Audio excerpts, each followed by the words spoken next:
Hello friends and welcome back on my YouTube channel science study and motivation. आज मैं मुंशी प्रेमचंद जी की एक कहानी बड़े घर की बेटी सुनाने जा रहा हूँ। बैनी माधव सिंह गौरीपुर गांव के जमींदार और नंबरदार थे। उनके पितामह किसी समय बड़े धन धान्य संपन्न थे। गांव का पक्का तालाब और मंदिर, जिनकी अब मरम्मत भी मुश्किल थी, उनकी कीर्ति स्तंभ थे। कहते हैं इस दरवाजे पर हाथी झूमता था। अब उसकी जगह एक बूढ़ी भैंस थी, जिसके शरीर में अस्थि पंजर के सिवा और कुछ शेष न रहा था, पर दूध शायद बहुत देती थी, क्योंकि एक न एक आदमी हांडी लिए उसके सिर पर सवार ही रहता था। बेनी माधव सिंह अपनी आधी से अधिक संपत्ति वकीलों को भेंट कर चुके थे। उनकी वर्तमान आय 1,000 रुपये वार्षिक से अधिक न थी। ठाकुर साहब के दो बेटे थे। बड़े का नाम श्रीकंठ था। उसने बहुत दिनों के परिश्रम और उद्योग के बाद बीए की डिग्री प्राप्त की थी। अब एक दफ्तर में नौकर था। छोटा लड़का लाल बिहारी सिंह दोहरे वदन का सजीला जवान था। भरा हुआ मुखड़ा, चौड़ी छाती। भैंस का 2 सेर ताजा दूध वह उठकर सवेरे पी जाता था। श्रीकंठ सिंह की दशा बिल्कुल विपरीत थी। इन नेत्रप्रिय गुणों को उन्होंने बीए इन्हीं 2 अक्षरों पर न्यौछावर कर दिया था। इन 2 अक्षरों ने उनके शरीर को निर्बल और चेहरे को कांतिहीन बना दिया था। इसी से वैदिक ग्रंथों पर उनका विशेष प्रेम था। आयुर्वेदिक औषधियों पर उनका अधिक विश्वास था। शाम सवेरे से उनके कमरे से प्रायः खरल की सुरीली कड़ मधुर ध्वनि सुनाई दिया करती थी। लाहौर और कलकत्ते के वैद्यों से बड़ी लिखा पड़ी रहती थी। श्रीकंठ इस अंग्रेजी डिग्री के अधिपति होने पर भी अंग्रेजी सामाजिक प्रथाओं के विशेष प्रेमी न थे, बल्कि वह बहुधा बड़े जोर से उनकी निंदा और तिरस्कार किया करते थे।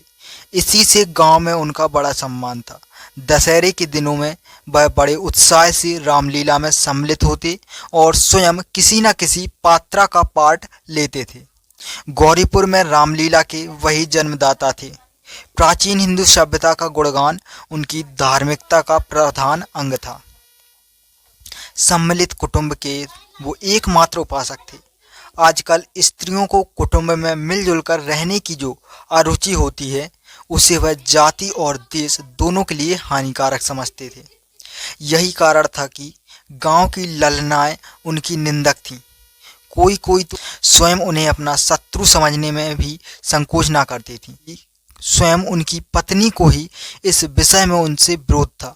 यह इसलिए नहीं कि उसे अपने सास ससुर, देवर या जेठ आदि से घृणा थी, बल्कि उसका विचार था कि यदि बहुत कुछ सहने और तरह देने पर भी परिवार के साथ निर्वाह ना हो सके, तो आए दिन की कलह से जीवन को नष्ट करने की अपेक्षा यही उत्तम है कि अपनी खिचड़ी अलग पकाई जाए। आनंदी एक बड़े उच्च कुल की लड़की थी। उसके बाप एक छोटी सी रियासत में ताल्लुकेदार थे। विशाल भवन, 1 हाथी, 3 कुत्ते, वाज, बहरी सिकरें, झाड़ फानूस, आनरेरी, मजिस्ट्रेटी और ऋण, जो एक प्रतिष्ठित ताल्लुकेदार के भोग्य पदार्थ थे, यहाँ सभी विद्यमान थे। नाम था भूप सिंह। बड़े उदार चित्त और प्रभावशाली पुरुष थे, पर दुर्भाग्य से एक लड़का भी न था। 7 लड़कियां हुई और दैव योग से सबकी सब जीवित रहीं। पहली उमंग में तो उन्होंने 3 ब्याह दिल खोलकर किए और 15-20 हजार रुपयों का कर्ज सिर पर हो गया तो आंखें खुली, हाथ समेट लिया। आनंदी चौथी लड़की थी। वह अपनी सब बहनों से अधिक रूपवती और गुणवती थी। इससे ठाकुर भूप सिंह उसे बहुत प्यार करते थे।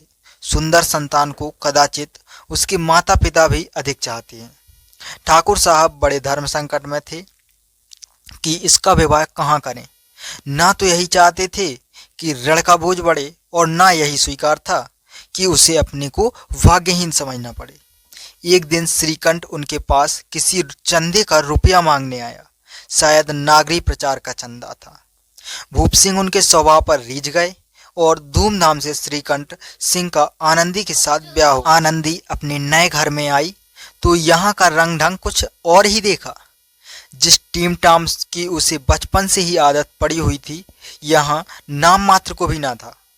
हाथी घोड़ों का तो कहना ही क्या, कोई सजी हुई सुंदर वहली तक ना थी। रेशमी स्लीपर साथ लाई थी, पर यहाँ बाग कहाँ। मकान में खिड़कियां तक ना थीं, न जमीन पर फर्श, न दीवार पर तस्वीरें। यह एक सीधा साधा देहाती गृहस्थ का मकान था, किंतु आनंदी ने थोड़े ही दिनों में अपने को इस नई अवस्था के अनुकूल बना लिया, मानो उसने विलास के सामान कहीं देखे भी न थे। एक दिन दोपहर का समय लाल बिहारी सिंह 2 चिड़िया लिए हुए आया और भावज से बोला, जल्दी से पका दो, मुझे भूख लगी है। आनंदी भोजन बनाकर उसकी राह देख रही थी। अब वह नया व्यंजन बनाने बैठी। हांडी में देखा तो घी पाव भर से अधिक ना था। बड़े घर की बेटी किफायत क्या जाने, उसने सब घी मांस में डाल दिया। लाल बिहारी खाने बैठा तो दाल में घी न था। बोला, दाल में घी क्यों नहीं छोड़ा। आनंदी ने कहा, घी सब मांस में पड़ गया। लाल बिहारी जोर से बोला, अभी परसों घी आया है, इतना जल्द खत्म भी हो गया। आनंदी ने उत्तर दिया, आज तो कुल पाव भर रहा होगा, बस सब मैंने मांस में डाल दिया। जिस तरह सूखी लकड़ी जल्दी से जल उठती है, उसी तरह क्षुब्धता से वावला मनुष्य जरा जरा सी बात पर तिनक जाता है। लाल बिहारी को भावज की यह ठिठाई बहुत बुरी मालूम हुई। तिनक कर बोला, मैके में तो चाहे घी की नदी बहती हो। स्त्रियां गालियां सह सकती हैं, मार भी सह सकती हैं, लेकिन मायके की निंदा उनसे नहीं सही जाती। आनंदी मुंह फेर कर बोली, हाथी मरा भी तो 9 लाख का, वहां इतना घी नित्य नाई कहार खा जाते हैं। लाल बिहारी जल गया, थाली उठाकर पलट दी और बोला, जी चाहता है जीभ पकड़कर खींच लूं। आनंदी को भी क्रोध आ गया, मुंह लाल हो गया। बोली, वह होते तो आज इसका मजा चखाते। अब अनपढ़ उजट ठाकुर से रहा न गया। उसकी स्त्री एक साधारण जमींदार की बेटी थी। जब जी चाहता उस पर हाथ साफ कर लिया करता था। खड़ाऊ उठाकर आनंदी की ओर जोर से फेंकी और बोला, जिसके गुमान पर भूली हुई हो उसे भी देखूंगा और तुम्हें भी। आनंदी ने हाथ से खड़ाऊ रोकी, सिर बच गया, पर उंगली में बड़ी चोट आई। क्रोध के मारे हवा से हिलते पत्ते की भांति कांपते हुई अपने कमरे में आकर खड़ी हो गई। स्त्री का बल और साहस, मन और मर्यादा पति तक है। उसे अपने पति के ही बल और पुरुषत्व का घमंड होता है। आनंदी खून का घूंट पीकर रह गई। श्रीकंठ सिंह शनिवार को घर आया करते थे। बृहस्पति को यह घटना हुई थी। 2 दिन तक आनंदी कोप भवन में रही, ना कुछ खाया ना पिया, उनकी बाट देखती रही। अंत में शनिवार को वह नियमानुकूल संध्या समय घर आए और बाहर बैठकर कुछ इधर उधर की बातें, कुछ देश काल संबंधी समाचार तथा कुछ नए मुकदमों की आदि की चर्चा करने लगे। यह वार्तालाप 10 बजे रात तक होता रहा। गांव के भद्र पुरुषों को इन बातों में ऐसा आनंद मिलता था कि खाने पीने की भी सुध न रहती थी। श्रीकंठ को पिंड छुड़ाना मुश्किल हो जाता था। ये 2-3 घंटे आनंदी ने बड़े कष्ट से काटे। किसी तरह भोजन का समय आया, पंचायत उठी, एकांत हुआ तो लाल बिहारी ने कहा, भैया आप जरा भाभी को समझा दीजिएगा कि मुंह संभाल कर बातचीत किया करे, नहीं तो एक दिन अनर्थ हो जाएगा। बेनी माधव सिंह ने बेटे की ओर से साक्षी दी। हाँ, बहू बेटियों को यह स्वभाव अच्छा नहीं कि मर्दों के मुंह लगे। लाल बिहारी कहता है, बड़े घर की बेटी है तो हम भी कोई कुर्मी कहार नहीं है। श्रीकंठ ने चिंतित स्वर में पूछा, आखिर बात क्या हुई। लाल बिहारी ने कहा, कुछ भी नहीं, यूं ही आप उलझ पड़ी। मायके के सामने हम लोगों को कुछ समझती ही नहीं। श्रीकंठ खा पीकर आनंदी के पास गए। वह भरी बैठी थी। यह हजरत भी कुछ तीखे थे। आनंदी ने पूछा, चित्त तो प्रसन्न है। श्रीकंठ बोले, बहुत प्रसन्न है, पर तुमने आजकल घर में यह क्या उपद्रव मचा रखा है। आनंदी की त्योरियों पर बल पड़ गए। झुंझलाहट के मारे बदन में ज्वाला सी दहक उठी। बोली, जिसने तुमसे यह आग लगाई है उसे पाऊं तो मुंह झुलस दूं। श्रीकंठ बोले, इतनी गर्म क्यों होती हो, बात तो कहो। आनंदी ने कहा, क्यों कहूं, यह मेरे भाग्य का फेर है, नहीं तो गवार छोकरा जिसको चपरासीगिरी करने का भी शऊर नहीं, मुझे खड़ाऊ से मारकर यूं ना करता।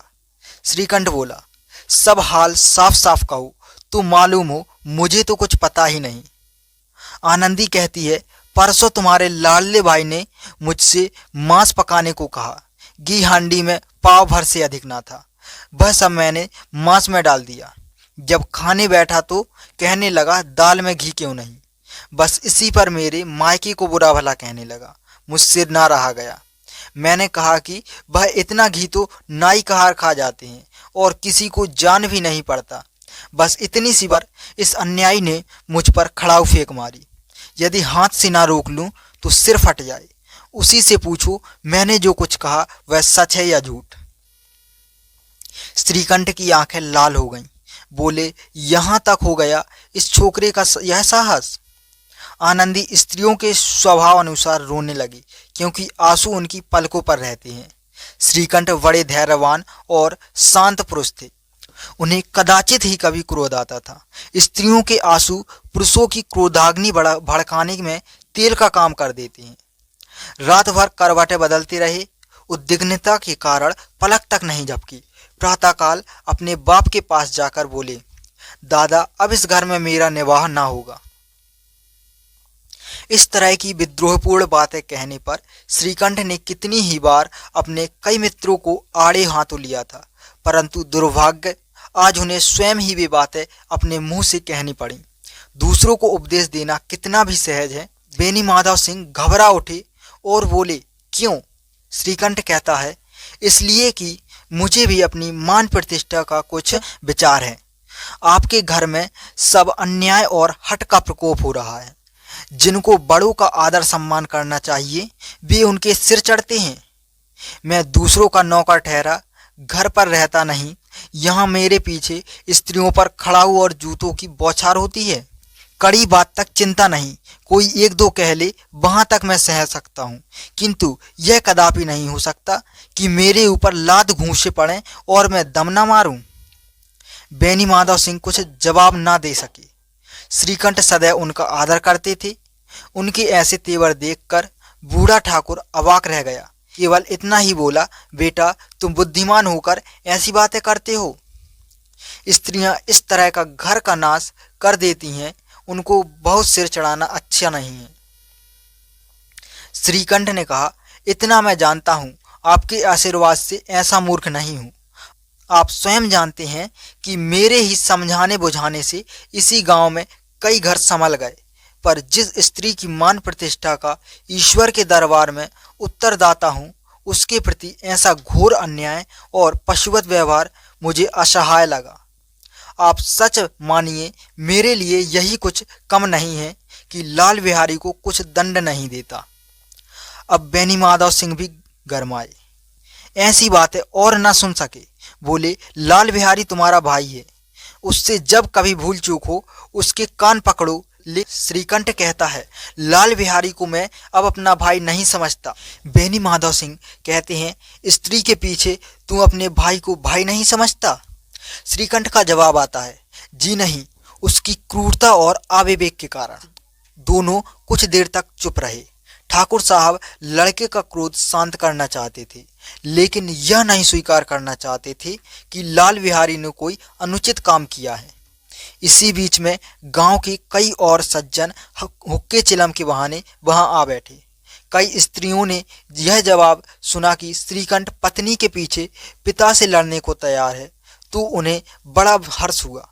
दोनों पक्षों की मधुर बाणियां सुनने के लिए उनकी आत्माएं तिलमिलाने लगीं। गांव में कुछ ऐसे कुटिल मनुष्य भी थे जो इस कुल की नीतिपूर्ण गति पर मन ही मन जलते थे। वे कहा करते थे, श्रीकंठ अपने बाप से दबता है इसलिए वह दब्बू है, उसने विद्या पढ़ी है इसलिए वह किताबों का कीड़ा है। बेनी माधव सिंह उसकी सलाह के बिना कोई काम नहीं करते थे, यह उनकी मूर्खता है।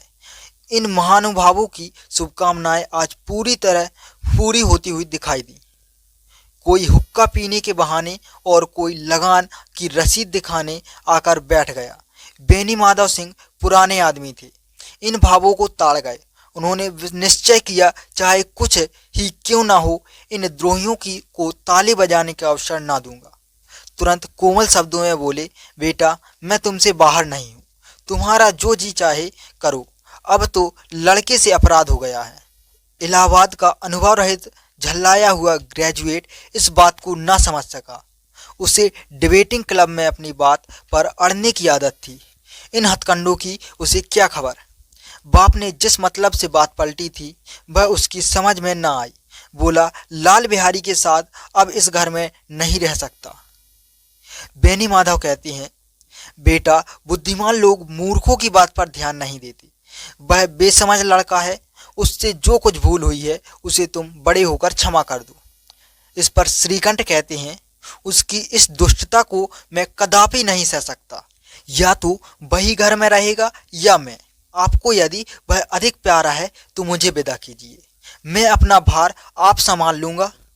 यदि मुझे रखना चाहते हैं तो उससे कहिए जहाँ चाहे चला जाए। बस यह मेरा अंतिम निश्चय है। लाल बिहारी सिंह दरवाजे की चौखट पर चुपचाप खड़ा बड़े भाई की बातें सुन रहा था। वह उनका बहुत आदर करता था। उसे कभी इतना साहस न हुआ कि श्रीकंठ के सामने चारपाई पर बैठ जाए, हुक्का पी ले या पान खा ले। बाप का भी वह इतना मान न करता था। श्रीकंठ का भी उस पर हार्दिक स्नेह था। अपने होश में उन्होंने कभी उसे घुड़का तक न था। जब वह इलाहाबाद से आते तो उसके लिए कोई ना कोई वस्तु अवश्य लाते। मुकद्दर की जोड़ी उन्होंने ही बनवा दी थी। पिछले साल जब उसने अपने से ड्योढ़े जवान को नाग पंचमी के दिन दंगल में पछाड़ दिया तो उन्होंने पुलकित होकर अखाड़े में ही जाकर उसे गले से लगा लिया था। 5 रुपए के पैसे लुटाए थे। ऐसे भाई के मुंह से आज ऐसी हृदय विदारक बात सुनकर लाल बिहारी को बड़ी गिलानी हुई। वह फूट फूट कर रोने लगा। इसमें संदेह नहीं कि अपने किए पर पछता रहा था। भाई के आने से एक दिन पहले से उसकी छाती धड़कती थी कि देखूं भैया क्या कहते हैं।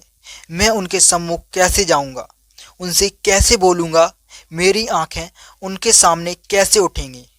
उसने समझा था कि भैया मुझे बुलाकर समझा देंगे। इस आशा के विपरीत आज उसने उन्हें निर्दयता की मूर्ति बने हुए पाया।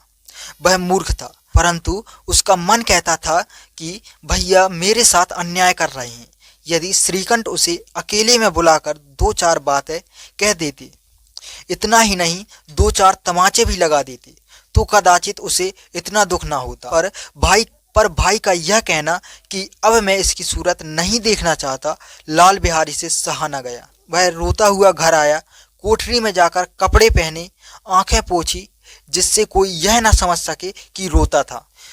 तब आनंदी के द्वार पर आकर बोला, भाभी, भैया ने निश्चय किया है कि वह मेरे साथ इस घर में न रहेंगे।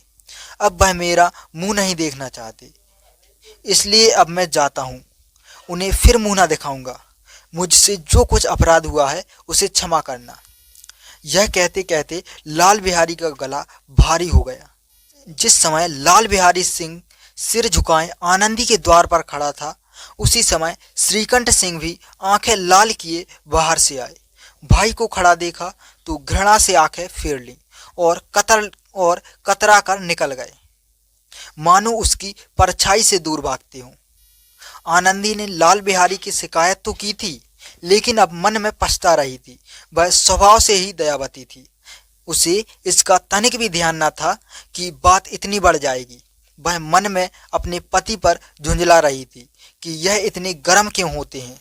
उस समय उस पर यह भय भी लगा हुआ था कि कहीं मुझसे इलाहाबाद चलने को कहें तो कैसे क्या करूंगी। इस बीच में जब उसने लाल बिहारी को दरवाजे पर खड़े यह कहते सुना कि अब मैं जाता हूँ, मुझसे जो कुछ अपराध हुआ क्षमा करना, तो उसका रहा सहा क्रोध भी पानी हो गया।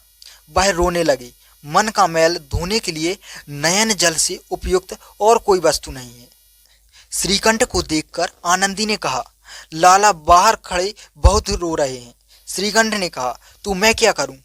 आनंदी कहती है, भीतर बुला लूं। मेरी जीभ में आग लगे, मेरे कहने से यह झगड़ा उठा। श्रीकंठ ने कहा, मैं ना बुलाऊंगा। आनंदी कहती है, पछताओगे, उन्हें बहुत ग्लानि हो गई है, ऐसा ना हो कहीं चल दें। श्रीकंठ ना उठे। इतने में लाल बिहारी ने फिर कहा, भाभी, भैया से मेरा प्रणाम कह दो, वह मेरा मुंह नहीं देखना चाहते। इसलिए मैं भी अपना मुंह उन्हें नहीं दिखाऊंगा। लाल बिहारी इतना कहकर लौट पड़ा और शीघ्रता से दरवाजे की ओर बढ़ा। अंत में आनंदी कमरे से निकलती और उसका हाथ पकड़ लिया। लाल बिहारी ने पीछे फिरकर देखा और आंखों में आंसू भरे बोला, मुझे जाने दो। आनंदी कहती है, कहाँ जाते हो? लाल बिहारी ने कहा, जहाँ कोई मेरा मुंह ना देखे। आनंदी फिर कहती है, मैं ना जाने दूंगी। इस पर लाल बिहारी कहता है, मैं तुम लोगों के साथ रहने योग्य नहीं हूं। आनंदी कहती है, तुम्हें मेरी सौगंध, अब एक पग भी आगे न बढ़ना। लाल बिहारी कहता है, जब तक मुझे यह न मालूम हो जाए कि भैया का मन मेरी तरफ से साफ हो गया है, तब तक मैं इस घर में कदापि न रहूंगी। इस पर आनंदी कहती है, मैं ईश्वर को साक्षी देकर कहती हूँ कि तुम्हारी ओर से मेरे मन में तनिक भी मैल नहीं है। अब श्रीकंठ का हृदय भी पिघला। उन्होंने बाहर आकर लाल बिहारी को गले लगा लिया। दोनों भाई खूब फूट फूट कर रोए। लाल बिहारी ने सिसकते हुए कहा, भैया अब कभी मत कहना कि तुम मेरा मुंह नहीं देखना चाहते। इसके सिवा आप जो दंड देंगे मैं सहर्ष स्वीकार करूंगा। श्रीकंठ ने कांपते हुए स्वर में कहा, लल्लू इन बातों को बिल्कुल भूल जाओ। ईश्वर चाहेगा तो फिर ऐसा अवसर ना आएगा। बेनी माधव सिंह बाहर से आ रहे थे। दोनों भाइयों को गले मिलते देखकर आनंद से पुलकित हो गए। बोल उठे, बड़े घर की बेटियां ऐसी ही होती हैं, बिगड़ता हुआ काम बना लेती हैं। गांव में जिसने यह वृत्तांत सुना, उसने इन शब्दों में आनंदी की उदारता को सराहा। बड़े घर की बेटियां ऐसी ही होती हैं। दोस्तों, आपको प्रेमचंद जी की कहानी बड़े घर की बेटी कैसी लगी? आप अपनी राय कमेंट सेक्शन में ज़रूर शेयर करें और इस तरह की और भी कहानियां सुनने के लिए हमारे चैनल को सब्सक्राइब कर लें और बेल आइकन को भी प्रेस कर लें, ताकि आपको इस तरह की और भी इंफॉर्मेटिव वीडियो तुरंत मिल सके। धन्यवाद।